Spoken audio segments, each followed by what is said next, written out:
Good morning everyone. I hope all of you are doing fine. In previous class we had learned about natural numbers, whole numbers, integers and fractions. In today's class we are going to learn about rational numbers. What is a rational number? When two integers are divided and the integer in denominator is not equals to 0, that is it is a non-zero integer, then this number is called as a fractional number. What is the definition of fractional number? Any number that can be expressed in the form of a by b, where b is not equals to 0 and a and b belongs to integers, that is called as a rational number. Rational number.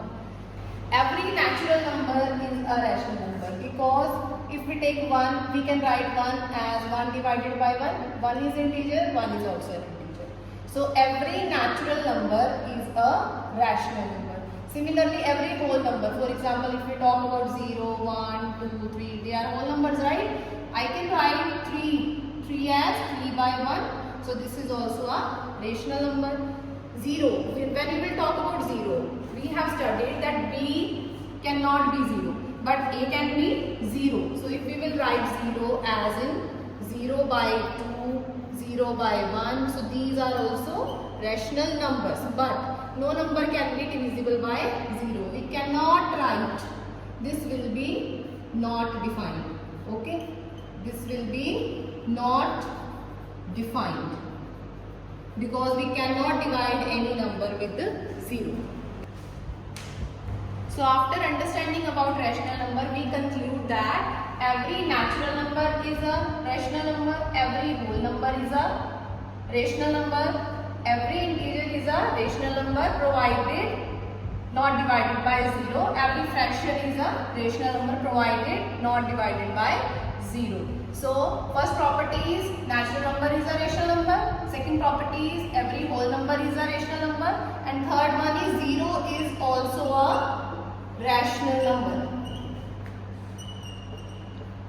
And this is the smallest rational number. As I told you, 0 can be divided by 1, 0 can be divided by 2, so that's why we can write 0 as this. So that is why 0 is the smallest rational number.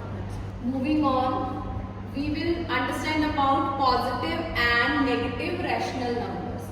When two integers in numerator and denominator both are positive or both are negative, then the rational number will be positive, because you can see this integer is positive, this integer is also positive, so rational number is also positive. When both integers in numerator and as well as in denominator they are negative, then also rational number will be positive. As you know, minus 3 or minus 5, we can write it as, because it is minus 1 divided by 1, so it can be rewritten as 3 by 5, right? Now we will talk about negative rational number. When one of the numerator or denominator is negative, either the numerator or denominator, then rational number will be a negative rational number. We usually write, when we are talking about a negative rational number, जब भी हमें negative rational number को लिखना है, so we prefer in the standard form कि हम numerator के साथ ही negative sign लगाते हैं. Either if the denominator is negative, चाहे denominator negative हो, but इसको हम rewrite कर सकते हैं as minus 3 by 7. Now students, you have learned in previous chapter about absolute value of integer, right? What we were doing in absolute value of integer, we were doing irrespective of the sign inside the absolute value, the integer becomes positive. Or if we will write this kind of thing, right, then its absolute value will be minus 13, because number inside the absolute sign counts. So absolute value of minus 3 is 3, but absolute value of 13 with the negative sign is minus 13. So moving on further, we are going to study about absolute value of a rational number. It is simple, like as it was in integers.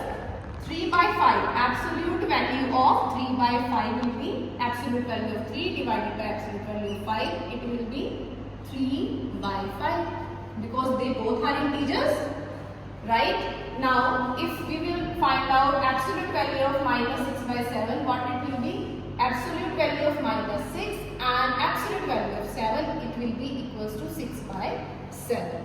I hope everyone has understood the topic of rational number, absolute value of rational number, positive and negative rational numbers. So I request you all to read about this topic in your book and try to read out the examples as well. Thank you.